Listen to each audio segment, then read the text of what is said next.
Details released by the Australian Bureau of Statistics last week have revealed which states Australians are fleeing and where they are relocating to. Victoria lost a whopping 44,700 people, with Queensland acquiring the largest population growth with 45,900. It's a very similar number to how many people left Victoria, isn't it? And it seems as though a lot of these Aussies are packing up their houses and relocating to regional areas. So to discuss this, I'm now joined by the Minister for Regional Health, David Gillespie. David, welcome to the program. Thanks, Caleb. Great to be with you.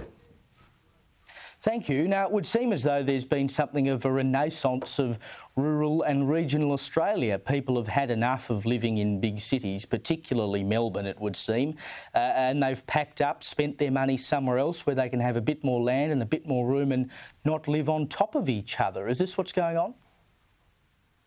That's exactly what's happening. Metro Australia has rediscovered the country. Sea changing and tree changing is the big movement, and whether it's for your sea change bolt hole or your small lifestyle country block or a nice place on the coast or in a country town, people are moving in their droves. They're paying healthy prices, and it's having some untoward consequences for some of the locals in these hitherto undiscovered or metropolitan undiscovered places, which are really nice. They're being priced out of their own town. Well, indeed, I heard a story recently of someone who had some land in Victoria that had been subdivided, ready to go, and they couldn't move it.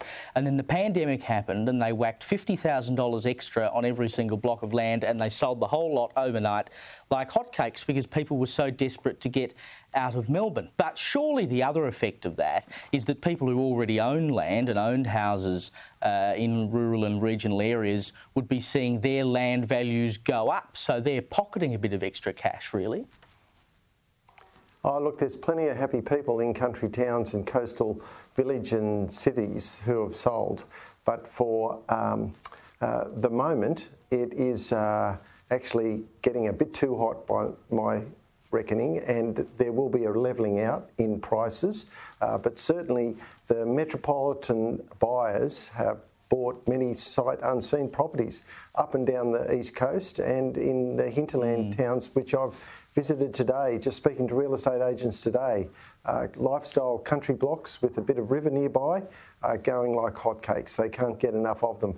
But one unfortunate side effect is a lot of the long-term rental properties in country towns and villages have been sold because of this real estate boom in prices, and they are not going back on the rental market. They're going on to Airbnb or short-term rentals, so that they're an escape hatch for anyone who thinks they need to flee another potential lockdown. And that means local renters in country towns, workforce, people who are moving into towns are finding it hard. They've got a job, but they can't find a decent place to live in. So we really need to expand our housing stock outside of Metro Australia, and I call on my state colleagues to reduce all the red tape costs, the green tape costs, and all these costs that get put on developing a block of land. It's quite scary, and that's why you're seeing not just house prices go up, but land prices. And we, like all Australians, we'd like them to have their own home, but we'd like it to work on supply and demand, increase the supply so that the demand doesn't put prices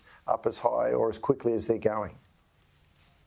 Well, I mean, this is something I've prattled on about for a long time, which is that the regions are often ignored in both state and federal politics. And it would seem as though if people are finally moving out to the regions and into rural areas, there might actually be an opportunity to harness that and use it to focus the attention of Canberra and the state parliaments on the regions. But how do you actually do that? Well, look, in our party, we've been focused on the regions all the time. The trouble is a lot of these state governments have bean counters that are making decisions based on, cost-benefit ratio. And obviously, if you have millions of people, you get a better figure. But we have been putting a lot of money at a federal level into regional infrastructure. I've always said that regional Australia is the working room of this country, and it would seem to be truer now than ever. David Gillespie, thank you for joining me tonight. My pleasure, Caleb, anytime.